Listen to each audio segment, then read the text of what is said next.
ఇది ఇవాళ కొత్త కాదు. ఈ మత్తుల పడే ఉన్న తెలంగాణను ఊడగొట్టే ఆంధ్రప్రదేశ్లో కలిపారు. ఈ మత్తులో పడే ఉన్న తెలంగాణను ఊడబికి ఆనాడు ఆంధ్రప్రదేశ్లో కలిపారు.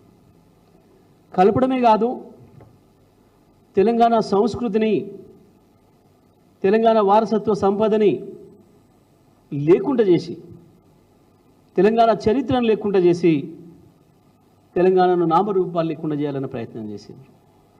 తెలంగాణ మొరలను దోచుకునే దాంట్లో పడి తెలంగాణ నాయకులను ఇటువంటి మత్తులో ముంచి ఇంకా ఇంతకంటే చెప్పరాని చూపించరాని మత్తులలో ముంచి తెలంగాణ నాయకత్వం యొక్క దివాలాకోరుతనం వల్ల 60 సంవత్సరాలు మనకి హింస పెట్టినరు.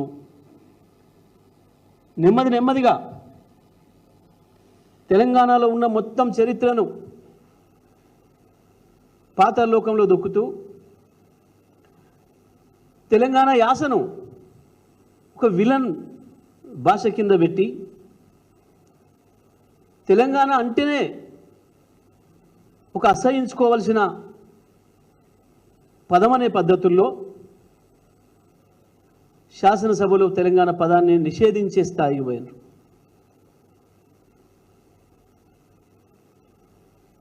ఇది ఇవాళ ఈ పీఠం మీద ఉన్న వాళ్ళు ఎవరైతే ఉన్నారో, తెలంగాణ పరిపాలనా పీఠం మీద ఎవరైతే ఉన్నారో వీళ్ళందరి భాషలు వరుసగా ఒకటి తర్వాత ఒకడు వచ్చిన ప్రతి ఒక్కడు ఆ మొత్తులోనే మునిగిండు. తెలంగాణ భాషలో, తెలంగాణ యాసలో మాట్లాడితే కూడా కార్యాలయాల్లోకి అడుగుపెట్టని పరిస్థితి తీసుకొచ్చిండ్రు. చివరికి సాక్షాత్తు శాసనసభలోనే ఆనాటి తెలంగాణకు సంబంధించిన, వరంగల్ సంబంధించిన ఒక శాసనసభ్యుడు మా తెలంగాణ ప్రాంతం అన్నందుకు బంజయ్ తెలంగాణ పేరెందుకు, తెలంగాణ పదం ఎందుకు